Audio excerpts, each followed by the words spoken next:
तो हेलो बच्चों, good morning everyone. तो आपका कल जो पेपर हुआ जेईई एडवांस का इजी टू मॉडरेट पेपर ही था। ऑब्वियसली आप सब लोगों ने सॉल्व किया होगा उसको अच्छे से, है ना, और मार्क्स भी आप लोग लेके आओगे। चलिए तो उसके कुछ सॉल्यूशन अपन देख लेते हैं। तो पेपर हमारे पास आ गया है। तो क्वेश्चन नंबर 1 फिजिकल केमिस्ट्री का अगर अपन देखेंगे पेपर 1 में, तो हमें बोला है closed vessel contain 10 gram of an ideal gas. ये क्लोज वेसल है जिसमें हमारे पास 10 ग्राम आइडियल गैस रखी हुई है, एक्स जिसको एक्स बोला हुआ है। बोल रहा है कि 300 केल्विन पर है और इसका जो प्रेशर है वो बेसिकली 2 एटीएम है।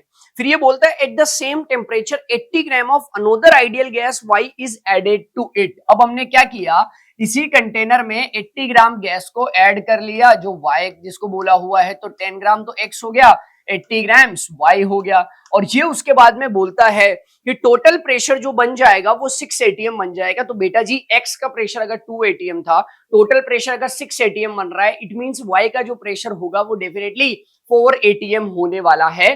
तो बेसिकली इस कंटेनर में एक्स का जो प्रेशर है, pressure of X that is 2 atm and pressure of Y that is 4 atm. अब ये हमसे क्या पूछ रहा है, सिर्फ इतनी सी इंफॉर्मेशन इसने हमें गिवन है और कुछ नहीं है। पूछ रहा है the ratio of root mean square velocities of X and Y. Ratio पूछ रहा है हमसे, V R M S of X to V R M S of Y. अब देखो रेशियो है ना, तो हमें ये बात पता होनी चाहिए कि वी आर एम एस या कोई सी भी मीन स्क्वायर होती है, कोई सा भी वेलोसिटी होती है, that is proportional to root over of, इसके फॉर्मूला होता है 3RT बाय एम। बट क्योंकि टेम्परेचर सेम है, आर की वैल्यू सेम है, 3 की वैल्यू सेम है, तो अपन डायरेक्टली बोल सकते हैं 1 बाय रूट एम, यानी कि मोलर मास के इनवर्सली प्रोपोर्शनल अंडर रूट में।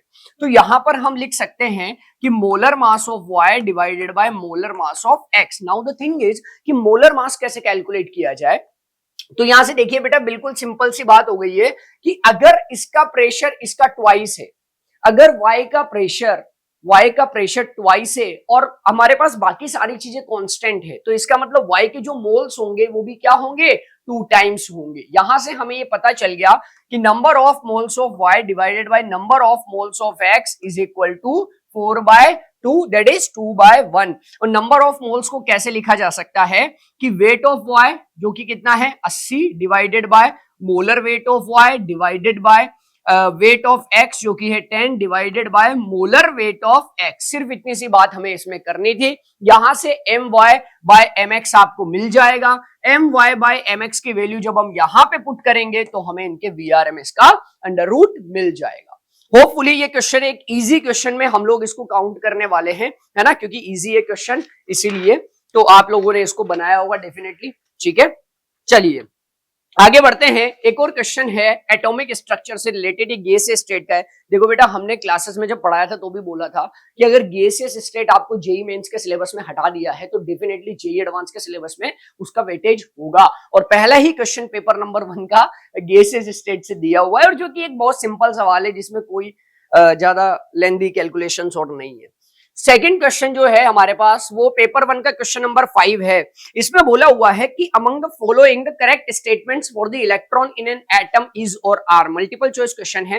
पहला ऑप्शन इसमें हमें दिया है uncertainty principle rules out the existence of the definite path of electrons. बिल्कुल सही बात है ना, कि अनसर्टेनिटी प्रिंसिपल क्या कहता है कि मोमेंटम और पोजीशन आप साइमल्टेनियसली कैलकुलेट नहीं कर सकते। तो बेसिकली ये डेफिनेट पाथ का जो एग्जिस्टेंस है उसको रूल आउट कर देता है। तो ऑब्वियसली इसमें ऑप्शन नंबर ए भी ट्रू है।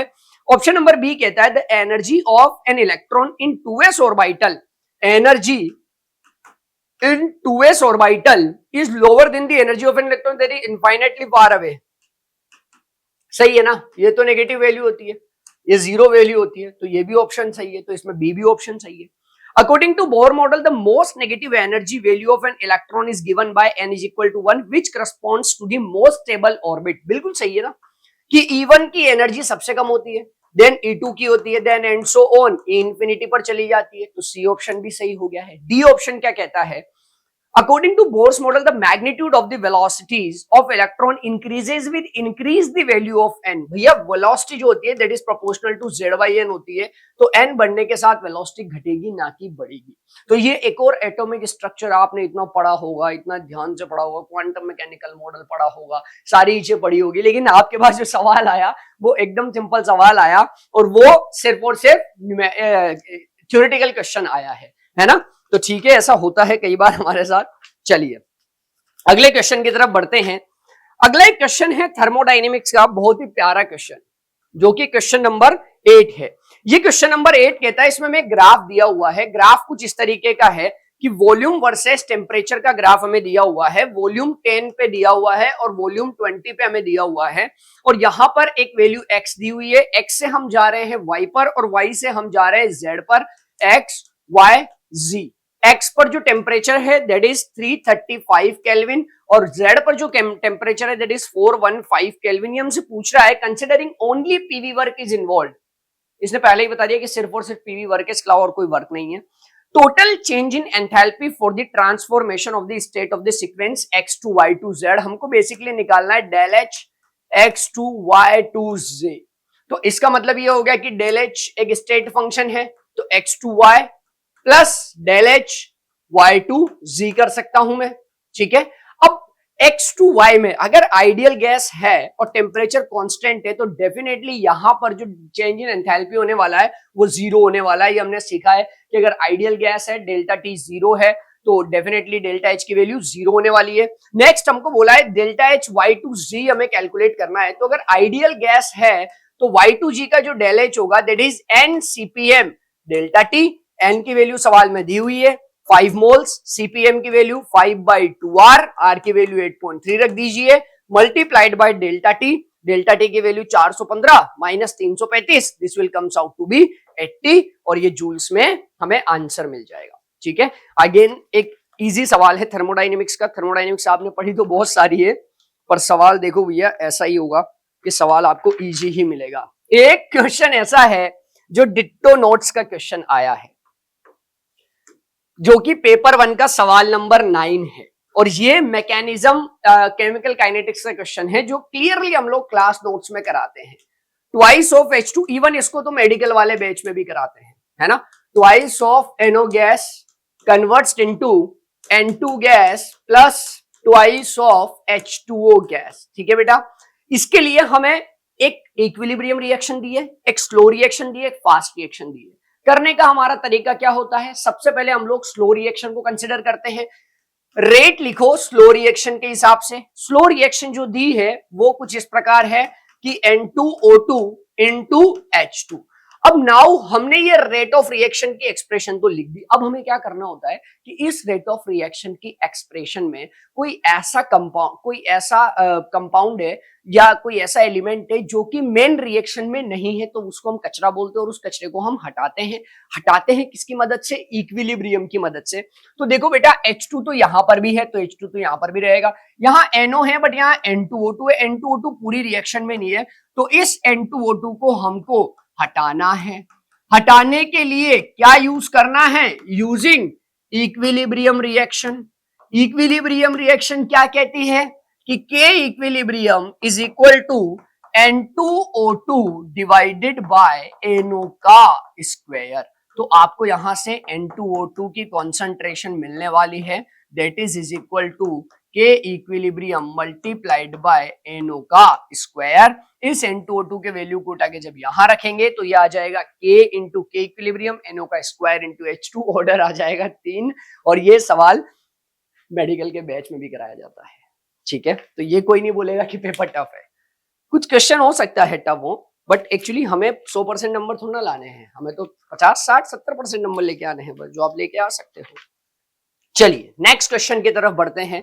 नेक्स्ट क्वेश्चन नंबर 5, जो कि इस पेपर का क्वेश्चन नंबर 14 है, जो मैच दी कॉलम है कंडक्टियोमेट्री टाइट्रेशन, जिसकी सारी टाइट्रेशन बेच में सॉल्व होती है। जिस भी बेच में एडवांस में पढ़ाया जाता है उसमें सारी KCl AgNO3 AgNO3 KCl NaOH HCl NaOH CH3 COH, ये सारी की सारी सॉल्व होती है। अब देखो इस क्वेश्चन को करने का तरीका क्या है। सबसे पहले आपको इसमें देखना चाहिए option number R। R option जो है ना वो कहता है कि हमने NaOH एज अ टाइट्रेट लिया है और HCl एज अ टाइट्रेंट में डाला है। तो भैया स्ट्रॉन्ग एसिड और स्ट्रॉन्ग बेस के टाइट्रेशन का जो कर्व हमें मिलता है वो कर्व डेफिनेटली हमें कैसा मिलता है कि पहले डिक्लाइन होती है देन उसके बाद बढ़ती है।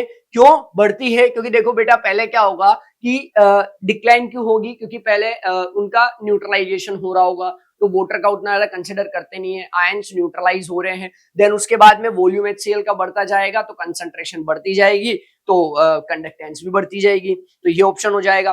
फिर नेक्स्ट आपको चेक करना चाहिए था इसमें एस ऑप्शन, जो मैं मेरे हिसाब से बता रहा हूं। एस ऑप्शन आप चेक करते तो इसमें लिखा हुआ है कि NaOH हमने टाइट्रेट की फॉर्म में लिया है और CH3COOH हमने टाइट्रेंट की फॉर्म में लिया है, तो क्या होने वाला है? देखो अगर NaOH में CH3COH डालूंगा तो ये एक स्ट्रॉन्ग बेस है और ये एक वीक एसिड है। हम जो क्लास में कराते हैं इसका उल्टा कराते हैं। उल्टा बोले तो कैसे कराते हैं कि अपन इसको टाइट्रेट मानते हैं, इसको टाइट्रेंट मानते हैं।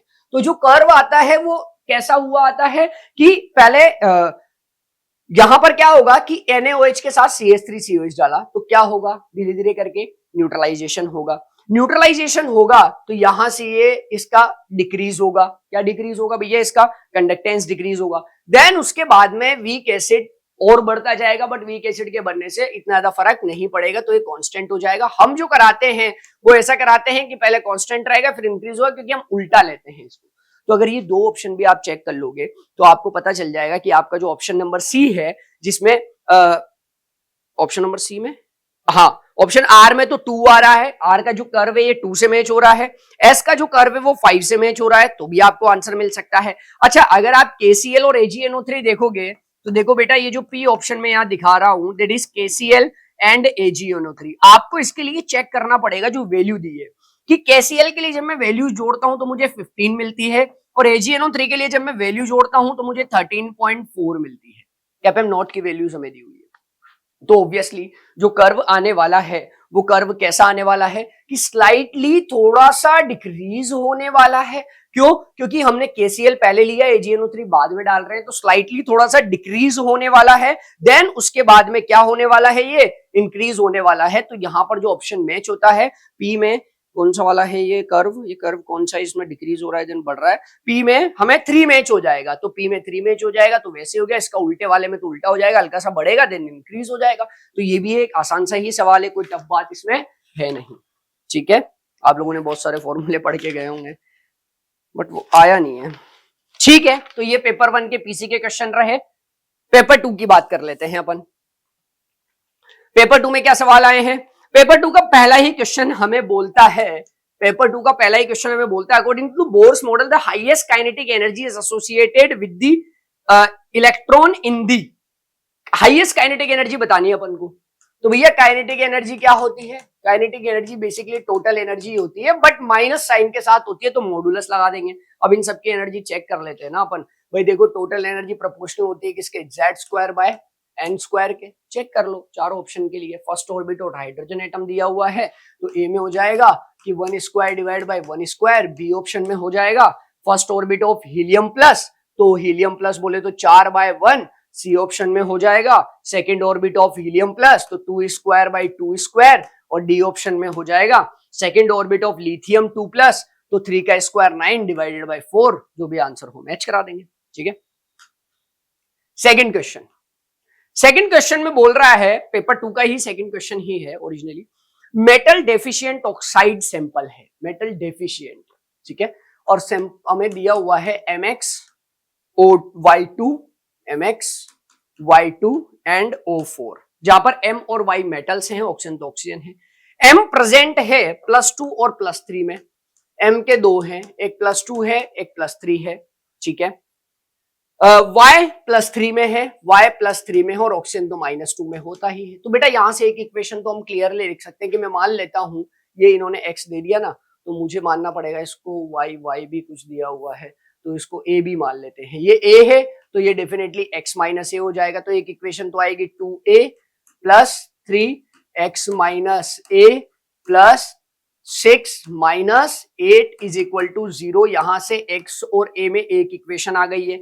If the fraction of M2 plus present in the m is 1/3 fraction of m2 plus, यानी कि a divided by x total आपको दिया हुआ है 1/3। यहां से x और a में दूसरी इक्वेशन भी आ गई है। दो इक्वेशन दो वेरिएबल, बहुत ही फर्जी सवाल हो गया है रेडॉक्स का।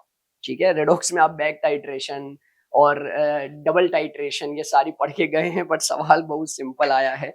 बेसिकली इस बार फिजिकल केमिस्ट्री ना बहुत ही सिंपल सा आया है। चलिए, जिन चैप्टर से थ्योरी न्यूमेरिकल सवाल आने चाहिए थे उन चैप्टर से न्यूमेरिकल नहीं आए और थ्योरेटिकल आए, क्योंकि अगला सवाल जो मैं डिस्कस करने जा रहा हूँ दैट इज फ्रॉम इलेक्ट्रोकेमिस्ट्री। और इलेक्ट्रोकेमिस्ट्री में हम लोग ISM, SMI, MSI सब कुछ करते हैं, बहुत अच्छे से हमने सारा कुछ सीखा। लेकिन सवाल क्या आया कि aqueous solution of hydrogen N2H4 is electrochemically oxidized by O2। Oxidation है, क्लियरली लिख दिया है ना इसने, ऑक्सीडेशन है। ऑक्सीडेशन है तो भैया ये तो एनोड पर ही होगा फिर। ठीक है, thereby releasing chemical energy in form of electrical energy, one of the product generated from the electrochemical reaction is N2। one of the product is N2 और बाकी 2H2 बन जाएगा। ठीक है, करेक्टली अमंग अबव प्रोसेस। ठीक है, तो OH minus ion react with N2H4 at anode to form N2 and water, releasing 4 electrons at anode. Electron check कर लो कितने इलेक्ट्रॉन रिलीज हुए हैं। ये आएगा आपका +4 -2 आएगा, ये 0 पे आएगा। 2 इलेक्ट्रॉन का चेंज है एक नाइट्रोजन में, तो 4 इलेक्ट्रॉन। ए ऑप्शन एकदम करेक्ट है। एट अ कैथोड N2H, नहीं भाई, कैथोड पर थोड़ा हो रहा है, और हाइड्रोजन गैस कैसे रिलीज हो जाएगी, कैथोड पर तो नहीं है। At cathode molecular oxygen get converted to OH minus. Cathode पर कौन जाएगा बताओ भाई, कैथोड पर कौन जाने वाला है भाई? एनोड पर तो आपको इसने इसको ऑक्सीडाइज कर दिया है ना, तो अब कैथोड पर कौन जाने वाला है? मोलिकुलर ऑक्सीजन, और वो किस में कन्वर्ट हो जाएगा? OH माइनस में। ठीक है, ठीक है, तो इसमें 2 ऑप्शन करेक्ट हो गए हैं हमारे पास, एक ऑप्शन 2 ऑप्शन गलत हो गए हैं। अगला सवाल जो है दैट इज क्वेश्चन नंबर 8, इसका दिया हुआ है आपको, क्वेश्चन नंबर 8 पेपर का है। To form a complete monolayer of acetic acid और 1 gram of charcoal. 1 gram charcoal लिया, 1 ग्राम चारकोल पर हमने एसिडिक एसिड क्या किया है, मोनोलेयर बना रहा है, और उसके लिए हमें रिक्वायर्ड कितना है? 100 ml 0.5 मोलर एसिटिक एसिड की रिक्वायरमेंट है। Was used some of the acetic acid remain unabsorbed, और उस अनअब्सॉर्ब्ड को न्यूट्रलाइज करने के लिए आपको 40 ml 1 मोलर NaOH का रिक्वायरमेंट है। तो पहले मैं अनअब्सॉर्ब्ड का पता लगा दूं, कितना अब्सॉर्ब नहीं हुआ है अबाउट एसिटिक एसिड, तो वो क्या हो जाएगा? देखो एसिटिक एसिड का N फैक्टर और NaOH का N फैक्टर सेम है, तो जितने मोल्स NaOH के दिए होंगे उतने ही मोल एसिटिक एसिड के अनअब्सॉर्ब्ड है, बचे हुए एब्सॉर्ब्ड है, उससे हम लोग आगे बढ़ेंगे। तो अनअब्सॉर्ब्ड कितना आएगा हमारे पास कि नंबर ऑफ मिलीमोल्स आएंगे, बेसिकली वो NaOH के बराबर हो जाएंगे, दैट इज 40 × 1 × 10⁻³ मोल्स। चलो मैंने मोल्स में ही लिख दिया इसको। इतने अनअब्सॉर्ब्ड एसिटिक एसिड है। टोटल कितना है आपके पास? Number of moles total acetic acid का कितना है? 100 × 0.5 × 10⁻³ बेटा जी, ये है 50 × 10⁻³, ये 40 × 10⁻³। तो एक्चुअल में जो अब्सॉर्ब्ड के नंबर ऑफ मोल्स हैं, वो कितने आ जाएंगे? 10 × 10⁻³ 50 में से 40 माइनस हो जाएगा, मोल्स आ जाएंगे। ठीक, अब वो क्या बोलता है, आगे की बात सुनो। अच्छा, इसमें पहले मैं नंबर ऑफ मोलिक्यूल भी निकाल देता हूं। नंबर ऑफ मोलिक्यूल वो कितने आ जाएंगे? 10 × 10⁻³ multiplied by n, 6 × 10⁻23 number of molecules आ गए हैं। ठीक है, ये हमसे बोलता है each molecule of acetic acid occupy P × 10⁻23 metre square surface area on the charcoal, the value of P given data, surface area of the charcoal. भैया 1 ग्राम जो चारकोल है ना, उसका सरफेस एरिया कितना है? 1.5 × 10⁻², और 1 ग्राम में ही हमको ये अब्सॉर्ब हो रहा है। समझ में आ रही है बात आपको? तो बेटा इतने मोलिक्यूल के लिए कितने मोलिक्यूल हैं? 6 × ये हो गया 10⁻21, 6 × 10⁻21 के लिए हमारे पास जो एरिया है दैट इज 1.5 × 10⁻²। तो 1 मोलिक्यूल के लिए कितना एरिया होने वाला है? हो गया, दिस डिवाइडेड बाय दिस कर दो, P × 10⁻23 के फॉर्मेट में जमा दो, आंसर आपको मिल गया। ठीक है, अगला सवाल क्वेश्चन नंबर 9 भी अगेन यहीं से है। वेसल 1 कंटेंट, वेसल 1 बना देते हैं पहले, इसमें क्या है, W2 gram of x, W2 gram of x, x एक सोल्यूट है, ठीक है बेटा। Dissolve in W1 gram of water, W1 इसमें H2O है जो सॉल्वेंट है। वेसल 2 कंटेन्स, वेसल 2 में क्या दिया हुआ है, W2 gram of another solute Y, W2 gram of Y, और Y भी एक क्या है, सोल्यूट है। और W1 ग्राम ऑफ वाटर, इसमें भी W1 ग्राम ऑफ H2O है, ठीक है। Both the vessel are at the same temperature and pressure, the molecular mass of X is 80% that of Y, तो molar mass of X is the 80% यानी कि 0.8 into Y, ये 80% है ना, तो ये कम होने वाला है, तो ठीक है equation. The want of factor of x is 1.2 times I of x is 1.2 time I of y, ये दो इंफॉर्मेशन अपन को सवाल में गिवन है। अपन से पूछा है the elevation of the boiling point of the solution vessel 1 is percentage of the vessel in solution 2, तो बेसिकली आपको delta TB of x divide by delta TB of y निकाल लोगे तो परसेंटेज भी निकाल लोगे आप, है ना, दोनों का रेशियो निकल जाएगा तो परसेंटेज भी निकल जाएगा। तो रेशियो क्या आएगा, आई एक्स इंटू के बी इंटू मोलैलिटी, मोलैलिटी में क्या आएगा, वेसल 1 की बात कर रहा हूं पहले मैं, W2 divide by molar mass of x multiplied by W1 into 1000 divided by I of y के B W2EAB divide by M of y into W1 into 1000, यहां से केबी से केबी तो दोनों का वाटर है तो कट जाएगा। IX का इनका रेशियो दिया हुआ है आपको, मोलर वेट्स का आपको रेशियो दिया हुआ है, W2 कट गया, W1 से W2 कट गया, इन दोनों का रेशियो आ गया तो परसेंटेज भी निकाल लोगे आप। अब कोई बड़ी बात तो है नहीं इस सवाल को करने में, ठीक है, ठीक है, ठीक है भाई।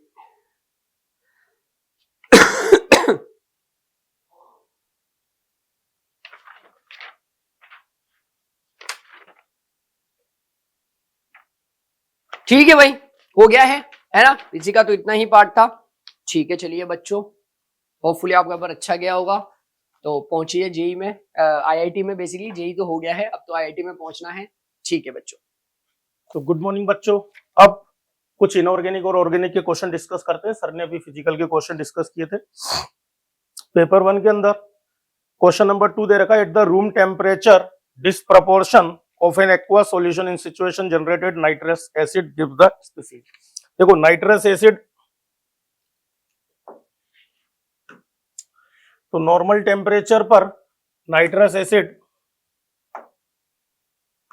आपको कौन सी रिएक्शन देगा, डिस्प्रपोर्शन HNO2, तो ऑटो रेडॉक्स रिएक्शन है, इससे आपका फॉर्म होगा HNO3 NO एंड वाटर, तो ये आपकी ऑटो रेडॉक्स रिएक्शन है पी ब्लॉक ग्रुप 15 में। ये डिस्प्रपोर्शन रिएक्शन, इसमें अगर आप ऑक्सीडेशन नंबर देखोगे इसका +3, इसका +5 और ये +2। तो सिंपल सा क्वेश्चन है, auto at room temperature disproportion of aqua solution generated nitrous acid give, तो ये आपका आंसर रहेगा।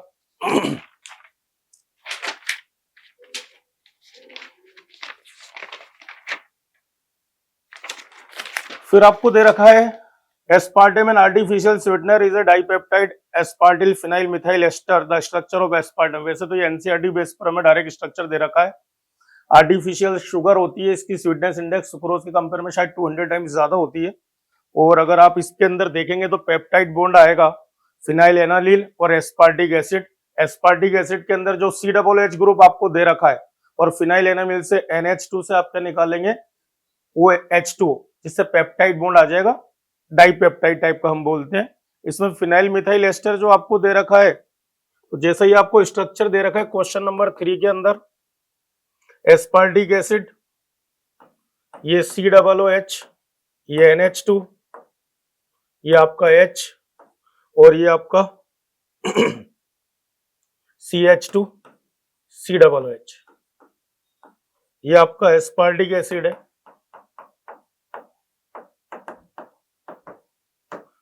और ये फिनाइल एनालिन दे रखा है। अगर आप इसको पेप्टाइड बॉन्ड बनाते हैं फिनाइल एनालिन मिथाइल एस्टर से, तो सिंपल इसके स्ट्रक्चर में एक चेंज कर दो, जो आपको एनालिन फिनाइल एनालिन दे रखा है वो COOH को COCH3 लिख दो और कोई चेंज मत करो आप। यानी कि कार्बन पर इस पर NH2, ये आपका CH2 फिनाइल ग्रुप, ये इसका स्ट्रक्चर में लिख ही देता हूं आपको, और COOH को COOCH3 लिख दो बस। तो COOH से OH निकल जाएगा, NH2 से H, तो आपका आंसर क्या आ जाएगा इसके अंदर? B option. ये क्वेश्चन मेमोरी बेस पर था, जो ड्रग वाला चैप्टर हमें दे रखा है उसके अंदर हमें स्वीटनेस इंडेक्स के लिए जो आर्टिफिशियल शुगर दे रखी है उसी टाइप से आपको यूज करना है, सैकरीन वगैरह। इसके बाद आप देखेंगे क्वेश्चन नंबर 4।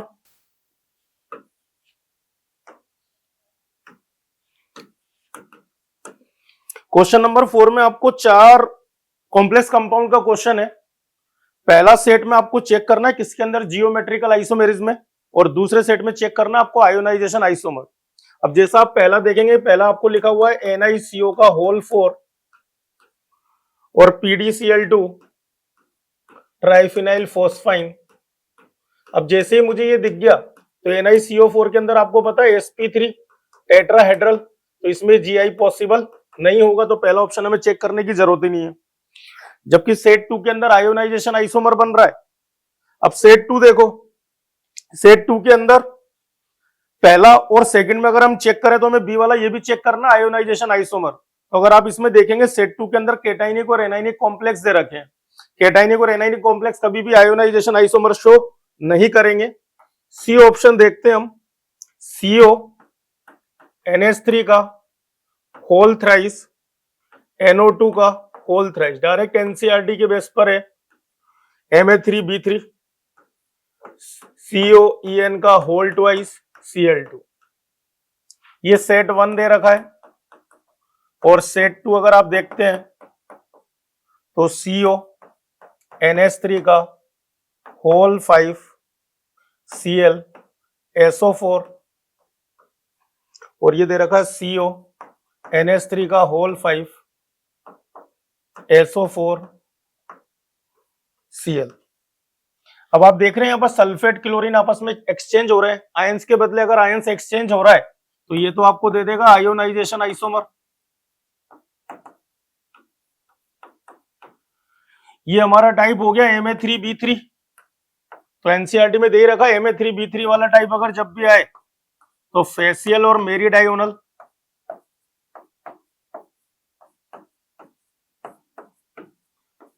तो ये हमारा फेसियल आइसोमर, और जब हम एक दूसरे के सामने रख देते हैं इनको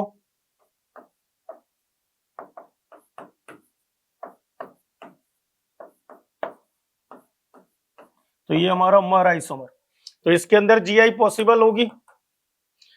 MA का होल ट्वाइस X2 वाला टाइप है, इसके अंदर भी आपका जीआई पॉसिबल है। तो answer will be C option. ये भी आसान क्वेश्चन था, एनसीईआरटी बेस पर। क्वेश्चन नंबर 3 मेमोरी बेस पर था।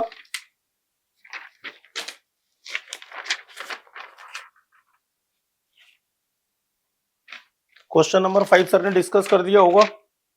चलो क्वेश्चन नंबर 6 देखते हैं।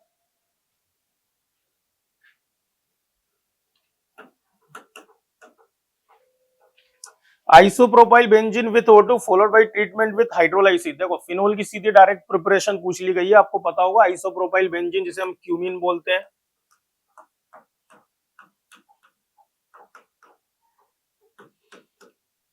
इसकी रिएक्शन अगर हम O2 के साथ करा रहे हैं तो आपको आइडिया होगा इससे क्यूमीन हाइड्रोपेरोक्साइड बनता है।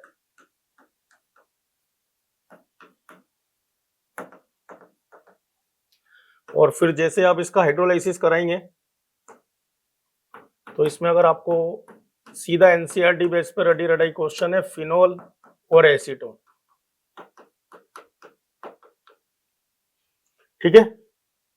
बाई प्रोडक्ट यानी कि इसको आपको पी नाम देना है। अब इस पी को यानी कि एसीटोन को अगर आप 3 मोल क्लोरीन के साथ रिएक्शन कराते हैं तो ये अगर आपको याद हो तो हेलोफॉर्म टेस्ट में यूज भी किया जाता है। तो CH3CO CCl3 और 3 मोल HCl निकल गए। तो ये हमारा कंपाउंड हो गया Q। इसकी रिएक्शन अगर हम कैल्शियम हाइड्रोक्साइड यानी कि हाइड्रोलाइसिस करेंगे तो हेलोफोम टेस्ट देकर ये आपका बना देगा क्लोरोफोम और ये बन जाएगा CH3CO का होल ट्वाइस कैल्शियम। तो इससे हमारे दो प्रोडक्ट बन रहे हैं R और कैल्शियम सोल्ट वाला में लेना S। अब ऑप्शन चेक करते हैं। तो पहला दे रखा reaction of P with R in presence of QH। Acetone की रिएक्शन अगर हम क्लोरोफोम के साथ कराते हैं बेसिक मीडियम की प्रेजेंसी में तो इससे हमारा फॉर्म होता है क्लोरीटोन। अगर आपको याद हो जो स्लीपिंग ड्रग नींद की दवा में यूज किया जाता है क्लोरीटोन। तो reaction of P with R in presence of KOH followed by acidification, ये सही आंसर आपका ए वाला। क्लोरोफॉर्म की रिएक्शन अगर हम ऑक्सीजन के साथ कराते हैं तो फॉस्जीन गैस का, तो ए ऑप्शन करेक्ट है। बी में आपको दे रखा है क्लोरोफॉर्म की रिएक्शन अगर हम ऑक्सीजन के साथ कराते हैं तो फॉस्जीन गैस बनती है जो कि टॉक्सिक नेचर की होती है। इसलिए बोला जाता है कि बोतल को बिल्कुल ब्रिम तक फिल करना है, बोतल डार्क हो, सनलाइट के कांटेक्ट में ना आए। तो बी ऑप्शन भी आपका करेक्ट है। Q react with aqueous NaOH यानी कि CH। अब हम क्यू को चेक कर रहे हैं।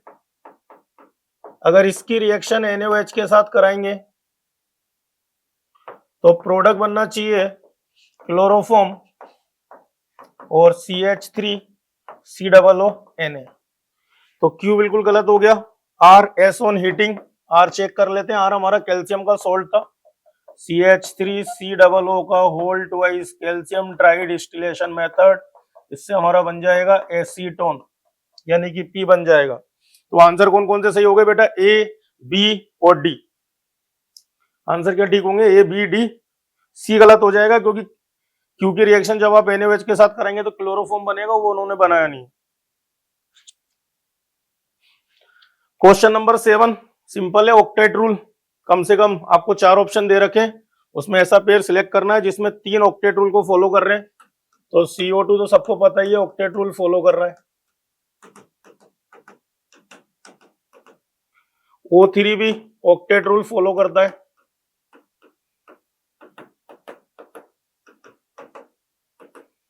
C2H4 भी ऑक्टेट रूल फॉलो करेगा।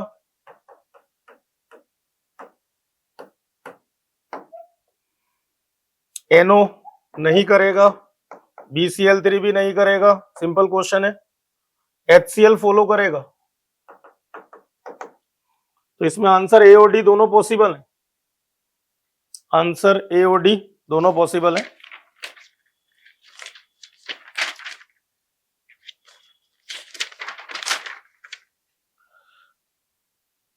चलिए क्वेश्चन नंबर 9, अब 10 वाला डिस्कस करते हैं। Complete the reaction of acetaldehyde with excess formaldehyde. देखो ये वैसे भी नोट्स में करवाया जाता है, बहुत पहले भी आ चुका है। एक स्वास्तिक टाइप का स्ट्रक्चर बनता है। अगर आपको पता हो इथेनॉल की रिएक्शन जब एक्सेस फॉर्मेल्डिहाइड के साथ कराते हैं तो आपको आइडिया हो तो ये क्वेश्चन सभी टीचर मैक्सिमम नोट्स में करवाते ही हैं। इसके पास अल्फा हाइड्रोजन प्रेजेंट है, इसके पास नो अल्फा हाइड्रोजन। तो जब आप इसके अंदर 3 अल्फा हाइड्रोजन है यानी कि 3 बार, तो इसमें क्या हो जाएगा? Cross aldol. कितना टाइम्स? 3 टाइम्स। और फिर उन्होंने एक्सेस लिखा हुआ है तो अल्फा हाइड्रोजन अगर हम 3 बार करा देते हैं तो आप देखो इसके अंदर ये आएगा CH2OH, CH2OH, CH2OH, है ना, और एक ये CHO ग्रुप। चौथी बार जब आप इसका कराएंगे तो क्रॉस केनिजारो होगा, तो फाइनल प्रोडक्ट आपको मिल जाएगा ये स्वास्तिक टाइप का।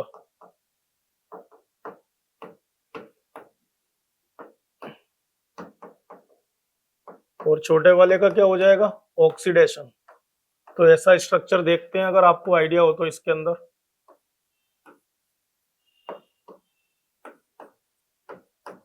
टोटल 4 बार, जिसमें 3 बार क्रॉस एल्डोल और 1 बार केनिजारो, ऐसा क्वेश्चन पूछा गया था।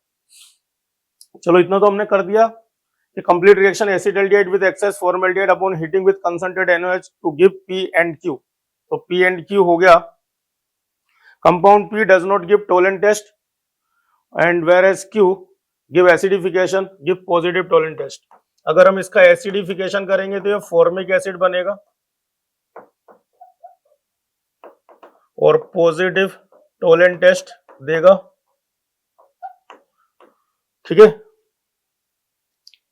पी जो है हमारा वो टोलेंट टेस्ट नहीं देगा, तो ट्रीटमेंट भी पी विथ साइक्लोहेक्सेन। अब देखो आप इसका रिएक्शन जब आप किसके साथ करा रहे हैं, एक्सेस साइक्लोहेक्सेनोन,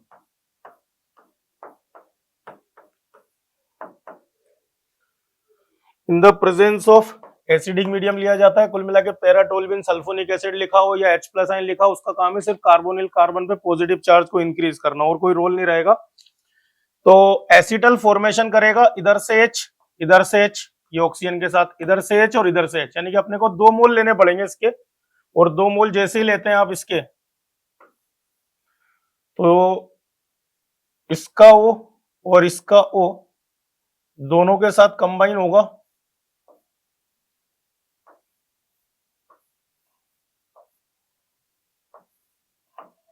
सेम कहानी इसमें।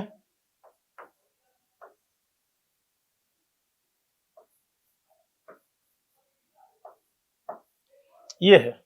अब आपको बताना क्या है इसके अंदर, टोटल नंबर ऑफ मैथिलीन ग्रुप, तो 1 2 3 4 5 6 7 8 9 10 11 12 13 14, ये आंसर है। CH2 ग्रुप, सॉरी 14 तो मैथिलीन ग्रुप है, और ऑक्सीजन ग्रुप भी काउंट करना, ऑक्सीजन कितने 4, तो टोटल आंसर कितना आ जाएगा 18। Question number 11, VCO6 CrCO5 CuCO3 MnCO5, total number of iso electronic बताना है आपको। अब देखो आइसो इलेक्ट्रॉनिक में अपन इसके काउंट कर लेते हैं, NiCO का होल 4, निकल का एटॉमिक नंबर 28, कार्बन का 6 × 4 24, ऑक्सीजन का 8 × 4 32, 32 24 56 प्लस 28 84। सबके एटॉमिक नंबर आपको दे रखे, काउंट कर लेना किसका 84 आ रहा है, वो आंसर हो जाएगा। भाई सभी के एटॉमिक नंबर आपको पता है, कार्बन ऑक्सीजन के टोटल काउंट करना, जिसका 84 आ जाए वो आंसर है।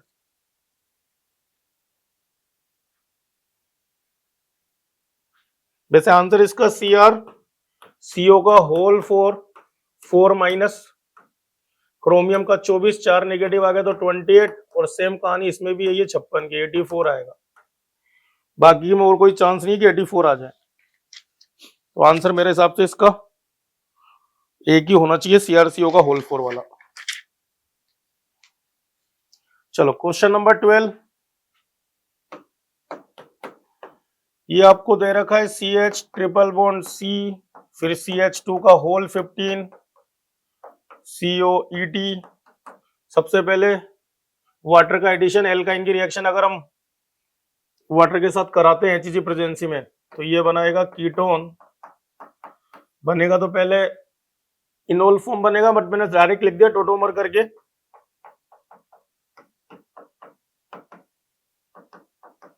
ये हो गया हमारा Hg+2 हाइड्रोनियम आयन, सिंपल सी क्वेश्चन है। फिर आपका क्लीमेंशन रिडक्शन हो रहा है, क्लीमेंशन रिडक्शन के साथ जैसे ही करोगे तो ये क्या काम करता है, कार्बोनिल ग्रुप को CH2 में कन्वर्ट कर देगा, यानी कि CH2 16 COOET। फिर आप इसको हाइड्रोलाइसिस अगर करते हैं, सोप डिटर्जेंट वाला क्वेश्चन बन जाता है, ये CH3 CH2 का होल 16 COOH, स्टेरिक एसिड करके इसका नाम होता है। अब उन्होंने पूछा है कि इसकी रिएक्शन अगर हम ग्लिसरॉल के साथ करते हैं, इसके साथ ग्लिसरॉल, ये हमारा ग्लिसरॉल, और इसकी रिएक्शन अगर हम इसके साथ कराएंगे एक्सेस फॉर्म में, तो आपको कितने मोल लेने पड़ेंगे इसके, 3 मोल, और ये सेपोनिफिकेशन रिएक्शन हो जाएगी। एसिडिक मीडियम में पहले तो बन जाएगा एस्टर, ग्लाइसरल एस्टर फॉर्म बनेगा, ये बाद में होगा सेपोनिफिकेशन, तो ये बन जाएगा CH3 CH2 का होल 16 CH3 CH2 का होल 16 CH3 CH2 का होल 16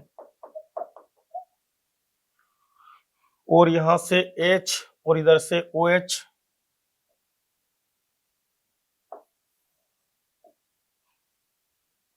तो ग्लाइसरॉल एस्टर, और जब इसकी रिएक्शन NOH के साथ कराएंगे तो वापस से ये 3 मोल क्या जनरेट कर देगा, CH3 CH2 का होल 16 COONA प्लस ग्लिसरॉल।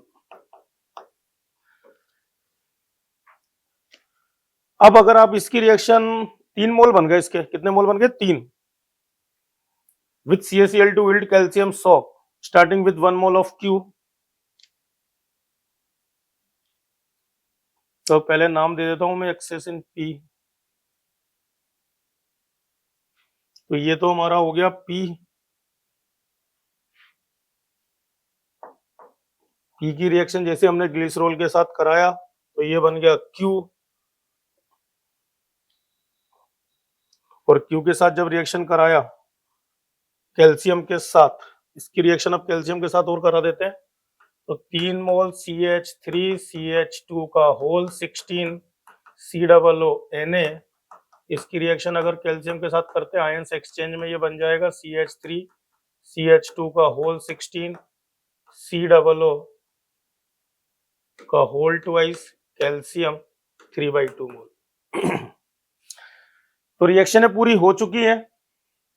आपसे पूछा गया starting with 1 mole of Q, अगर हम इसका 1 मोल लेकर चल रहे हैं तो अमाउंट ऑफ R प्रोड्यूस, 1 मोल से अभी इसके कितने मोल बन रहे हैं, 3, मगर कैल्शियम के केस में इसके कितने मोल बन रहे हैं, 3/2। तो आप इसका मोलर मास निकालकर 3/2 में क्या कर देना, मल्टीप्लाई, ये करना है। 3/2 के अंदर मोलर मास का मल्टीप्लाई कर देना जो भी आए, ठीक है। फिर उसके बाद question number 13,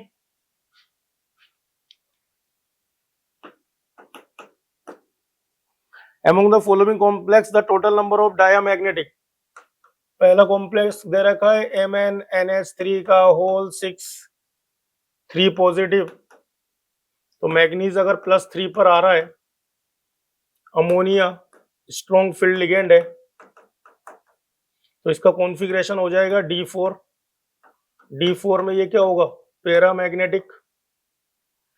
next MnCl6 3- same कहानी, +3 D4 chlorine weak field ligand, तो ये भी पैरामैग्नेटिक बनाएगा।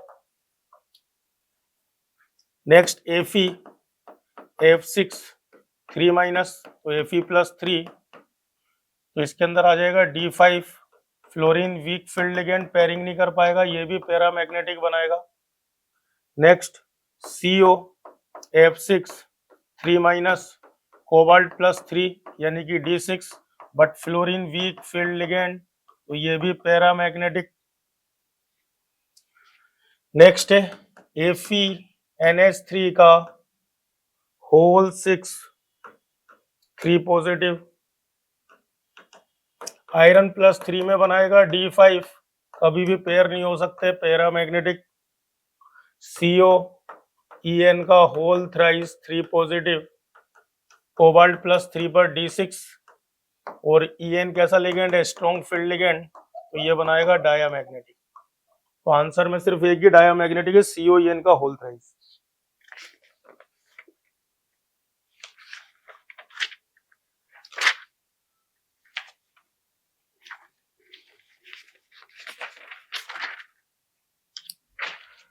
नेक्स्ट क्वेश्चन नंबर 15, हमें सिर्फ जियोमेट्री बतानी है। HCF2 जिनोन के वैलेंस शेल में 8 इलेक्ट्रॉन, तो 2 bond pair, 3 lone pair, total 5 sp3d। sp3d में जियोमेट्री ट्राइगोनल बाइपिरामिडल और 2 लोन पेयर, तो p के साथ जो हमारा मैच करेगा, तो फिफ्थ में दे रखा ट्राइगोनल पिरामिडल और lone pair, sorry 3। Q HCF4 xenon के वैलेंस शेल में 8 इलेक्ट्रॉन, तो 4 फ्लोरीन आपने कनेक्ट कर दिया और 2 लोन पेयर, तो 4 bond pair plus 2 lone pair, total 6 sp3d2 geometry में ऑक्टाहेड्रल और 2 लोन पेयर, तो इसके साथ मैच कर जाएगा ऑक्टाहेड्रल 2 लोन पेयर क्यू के साथ थर्ड, पी के 5 और क्यू का थर्ड, एक ही ऑप्शन मैच कर रहा, बाकी आप मैच करा लेना, इसका आंसर आ जाएगा बॉम्बे। बाकी सोल्व कर देता हूं मैं। XCO3, तो यहां से 3 ऑक्सीजन कनेक्ट हो गए आपके और एक लोन पेयर, 3 सिग्मा प्लस एक lone pair, total 4 sp3 pyramidal.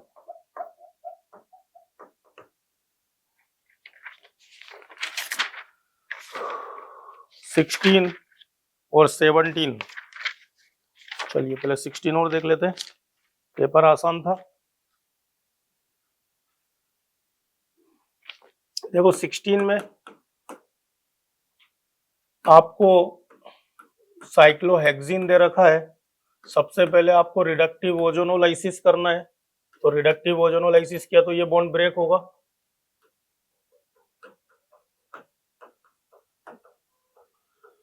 फिर एल्डोल करा देना है,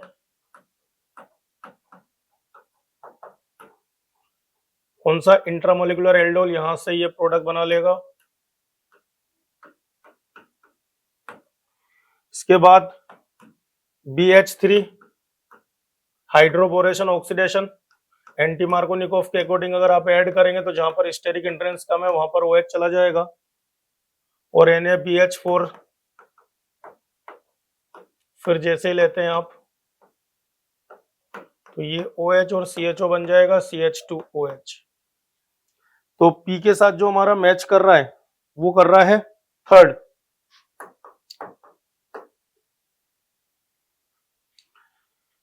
Q चेक कर लेते हैं,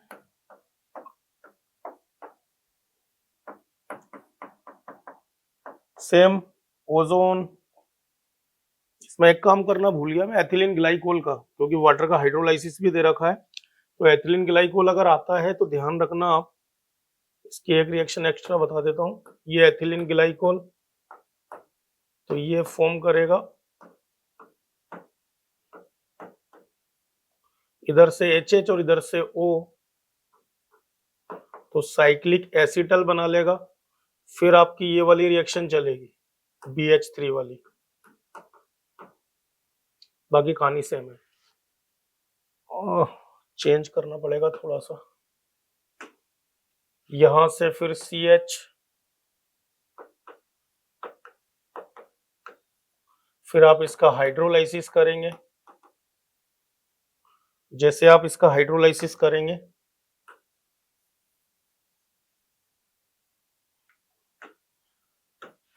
हाइड्रोलाइसिस किया तो ये वापस से एज इट इज,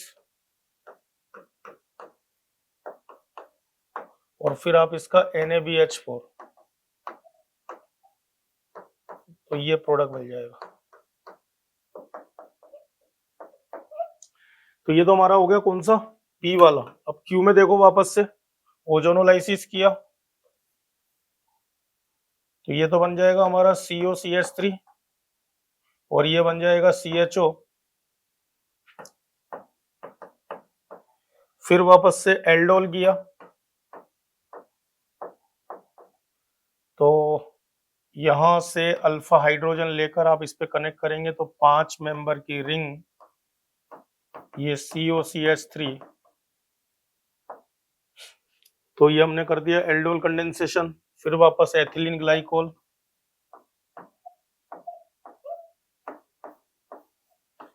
तो ये फॉर्म कर देगा साइक्लिक एसिटल,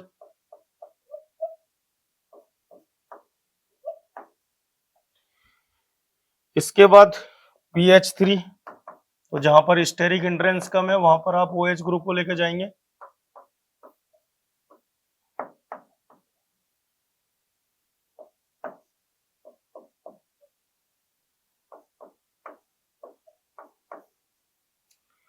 इसके बाद आपने हाइड्रोलाइसिस किया तो ये ग्रुप वापस से रिमूव हो जाएगा,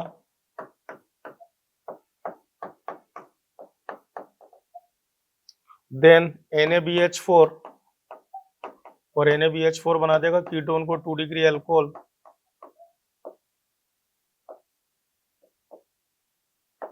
तो इसमें आंसर चेक कर लो। तो क्यू के साथ क्या मैच करेगा? फिफ्थ, पी के साथ 3, क्यू के साथ फिफ्थ। तो ऐसे दो ऑप्शन मैच कर रहे हैं आपके। अब आर और मैच करा देते हैं। पहले एस देख लो, एस थोड़ा आसान है। COCH3 एथिलीन ग्लाइकोल बना, साइक्लिक।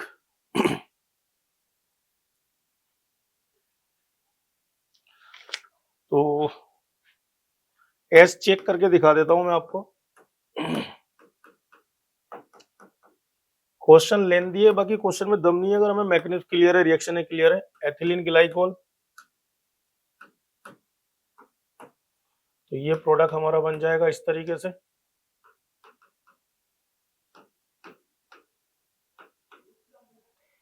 फिर एंटी मार्कोनिकोव,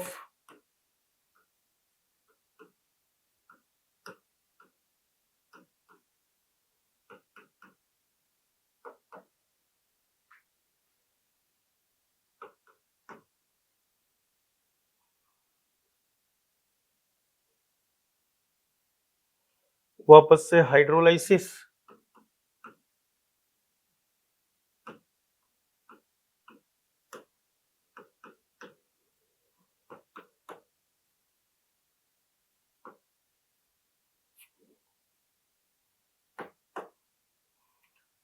और इसकी रिएक्शन NaBH4 के साथ कराएंगे। तो ये कीटोन वाला ग्रुप क्या बन जाएगा? OH। तो आंसर इसमें क्या आ जाएगा?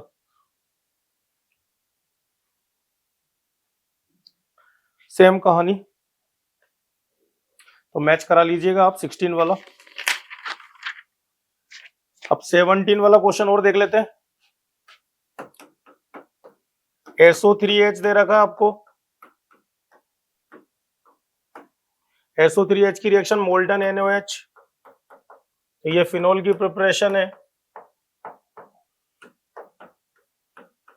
और जब आप इसका नाइट्रेशन करेंगे कंसंट्रेट के फॉर्म में, तो हाईली एक्टिवेटेड ग्रुप है, NCERT की डायरेक्ट रिएक्शन है, ट्राई सब्स्टिट्यूट प्रोडक्ट मिल जाएगा।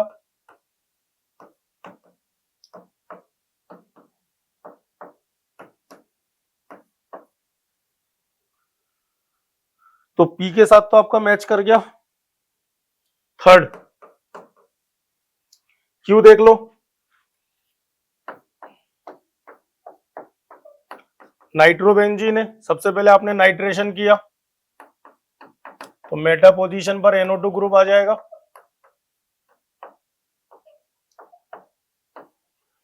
भाई पी के साथ थर्ड वाला दो ऑप्शनों में मैच कर रहा है, आप सिर्फ क्यू और चेक कर लो, इसमें आंसर मैच कर जाएगा। फिर रिडक्शन किया SN प्लस HCl से, तो दोनों NO2 किस में कन्वर्ट हो जाएंगे? NH2 में।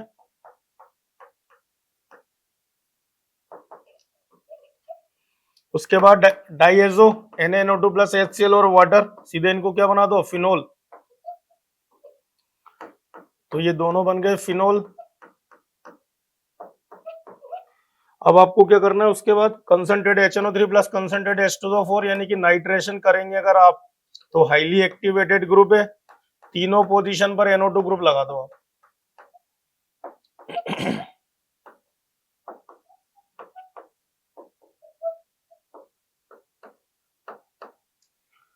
तो Q के साथ क्या मैच कर रहा है? 5। बस हो गया आंसर, P3Q5। बाकी आप चेक कर ले थर्ड वाले में। बाकी मैं आपको आइडिया दे दूं, सबसे पहले उसमें सल्फोनेशन करना है, तो SO3H ग्रुप आ जाएगा दोनों OH के बाजू में। बस 1/3 के बीच में मत रखना, वरना स्टेरिक एंट्रेंस होगा। फिर उसके बाद हाइड्रोलाइसिस किया तो दोनों SO3H हट जाएंगे। नहीं सॉरी, पहले SO3H आएगा, इस तरीके से होगा। देखो R के अंदर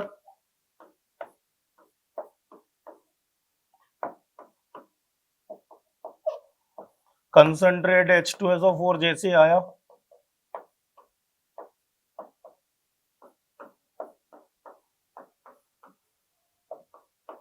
तो एक SO3H इधर आ गया, एक SO3H इधर आ गया।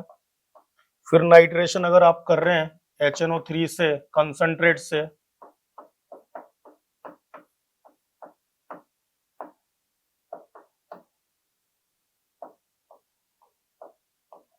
सॉरी यहां पर OH है, ये SO3H और इधर आ जाएगा NO2।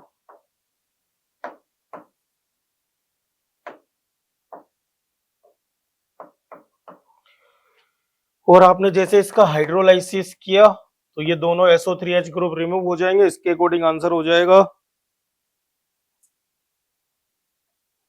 फोर्थ, ये वाला आंसर बनेगा इसके साथ।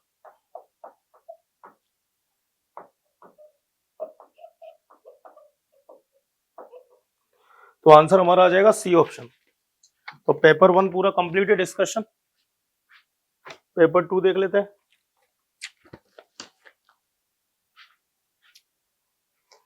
चलिए, सबसे पहले एल ग्लूकोज एनसीईआरटी बेस पर क्वेश्चन है। एचआई की रिएक्शन कराएंगे तो इससे बन जाएगा एन हेक्सेन Cr2O3 7725। तो साइक्लाइजेशन यानी कि बेंजीन, और बेंजीन की रिएक्शन अगर हम क्लोरीन एक्सेस सनलाइट के साथ कराते हैं तो एल ग्लूकोज, इसमें अगर हम HI और Cr2O3, तो ये तो आपको बेंजीन फॉर्मेशन कर देगा एन हेक्सेन के साथ। और क्लोरीन सनलाइट के साथ रिएक्शन अगर आप करा रहे हैं यहाँ पर तो फ्री रेडिकल एडिशन होगा, सभी पोजीशन पर क्लोरीन आ जाएगा, BHC बेंजीन हेक्साक्लोराइड। चेक कर लो आपसे क्या पूछा जा रहा है।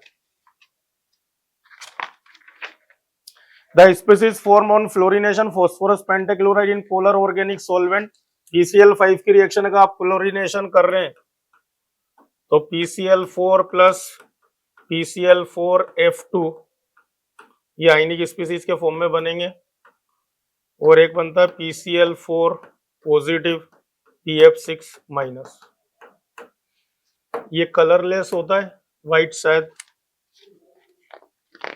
मेमोरी बेस पर क्वेश्चन है। फिफ्थ क्वेश्चन आपका डिस्कस हो चुका होगा 6।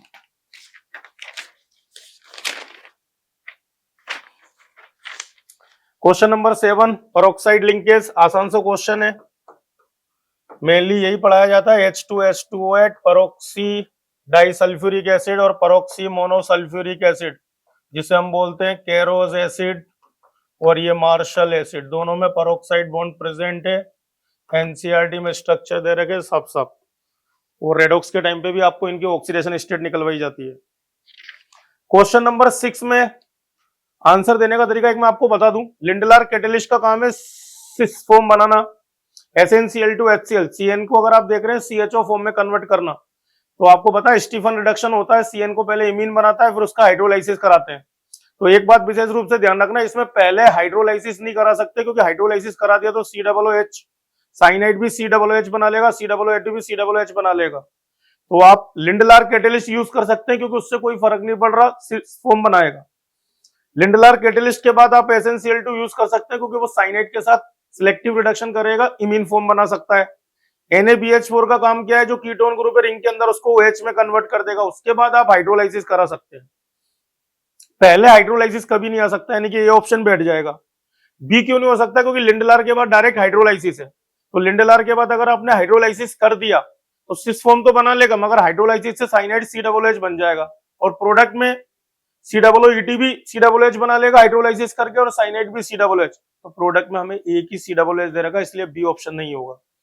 सी में NaBH4 कार्बोनिल को एल्कोहल बना देगा, SnCl2 स्टीफन रिडक्शन करेगा, और फिर हाइड्रोलाइसिस करके लिंडलार कैटेलिस्ट। तो इसमें आंसर में ए भी पॉसिबल है, सी भी पॉसिबल है, और डी भी पॉसिबल है।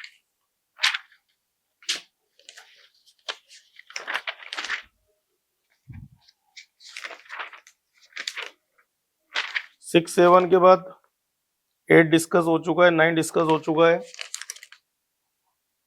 11 डिस्कस हो चुका है। 12 देखो, सिंपल सा क्वेश्चन है।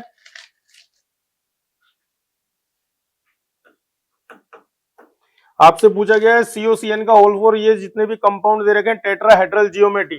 देखो P4 तो आपको वैसे ही पता होगा, टेट्राहेड्रॉन, ये इसका स्ट्रक्चर है व्हाइट फास्फोरस के फॉर्म में, 60 degree angle.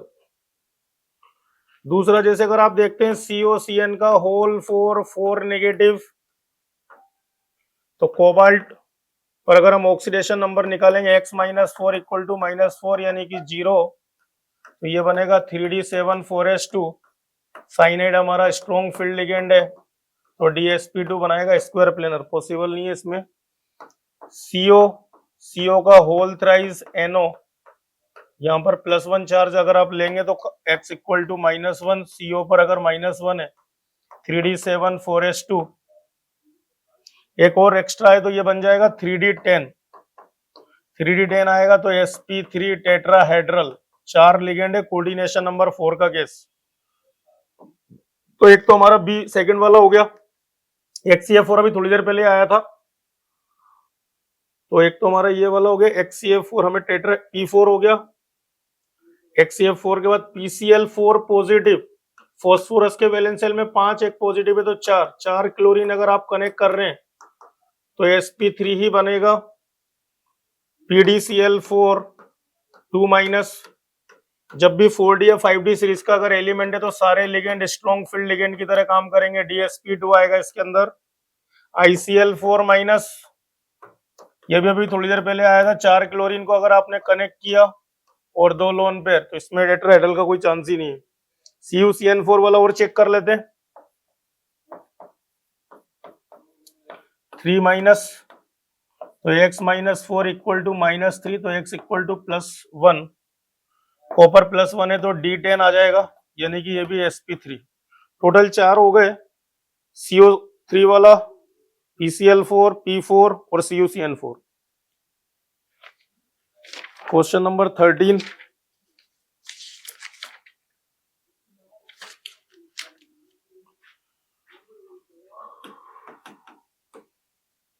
An organic compound having formula C6H6O3, यानी कि बेंजीन की रिंग प्रेजेंट है, फेरिक क्लोराइड टेस्ट दे रहा है, मतलब फिनोल ग्रुप यानी कि फिनोलिक ग्रुप प्रेजेंट है, मगर इंट्रामोलिकुलर हाइड्रोजन बॉन्डिंग नहीं आ रही है, यानी कि 1-2 पोजीशन पर नहीं है।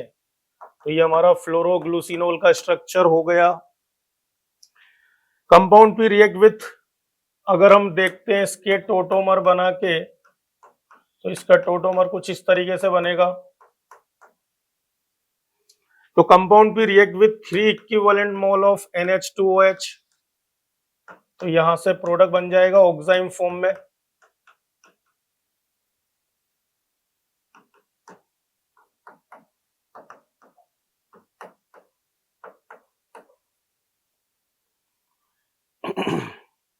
ट्रीटमेंट भी विथ एक्सेस मिथाइल क्लोराइड, अब पी की रिएक्शन अगर हम एक्सेस मिथाइल क्लोराइड के साथ रिएक्शन करा रहे हैं KOH की प्रेजेंसी में, तो ये अल्फा हाइड्रोजन प्रेजेंट है, तो दोनों हाइड्रोजनों को रिप्लेस करके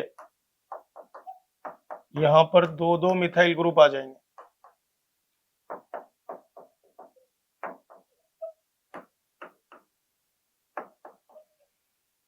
इलेक्ट्रॉन विड्रॉइंग ग्रुप कनेक्ट की वजह से हाइड्रोजन कैसा हो जाएगा, एसिडिक, और ये जो इसको हम R बोल रहे हैं, और इसकी रिएक्शन फिर अगर हम करा रहे हैं आइसोब्यूटाइल मैग्नीशियम ब्रोमाइड,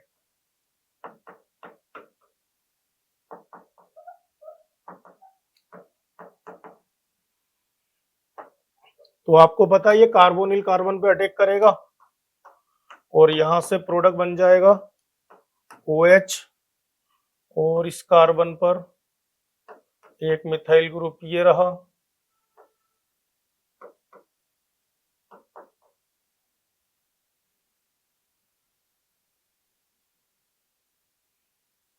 और इन सब पर 2-2 मिथाइल ग्रुप तो पहले से ही है।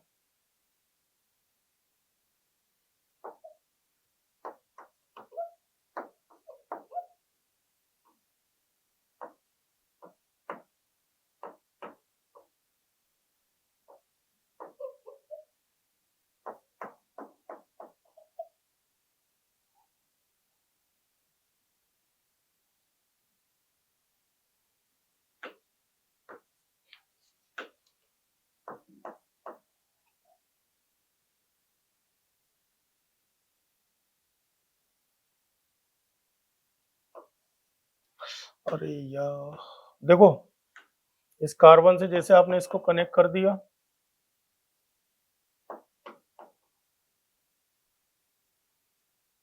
सेम कहानी इसमें भी काउंट कर लेना। ये मेरा लगता है एक मिथाइल ग्रुप बढ़ा दिया, टर्सरी लगा दिया।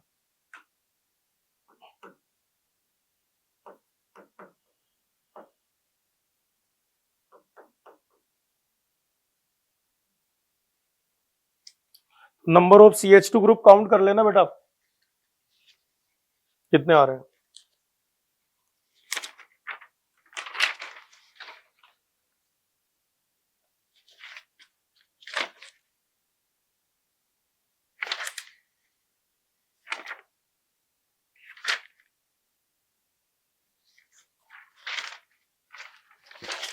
चलिए क्वेश्चन ये हो रहा 16। इसमें बोला गया when potassium iodide is added to aqua solution of potassium ferricyanide a reversible reaction observe in which complex P is formed in a strong acidic medium equilibrium shift completely toward P. Addition of zinc chloride is slightly acidic medium sparingly soluble column. The number of moles of potassium iodide. देखो potassium iodide की reaction अगर हम potassium ferric cyanide के साथ करा रहे हैं K3FeCN का होल 6, तो यहां से जो प्रोडक्ट बनेगा I2 और ये बन जाएगा K4FeCN का होल 6। अब आप इसको बैलेंस करेंगे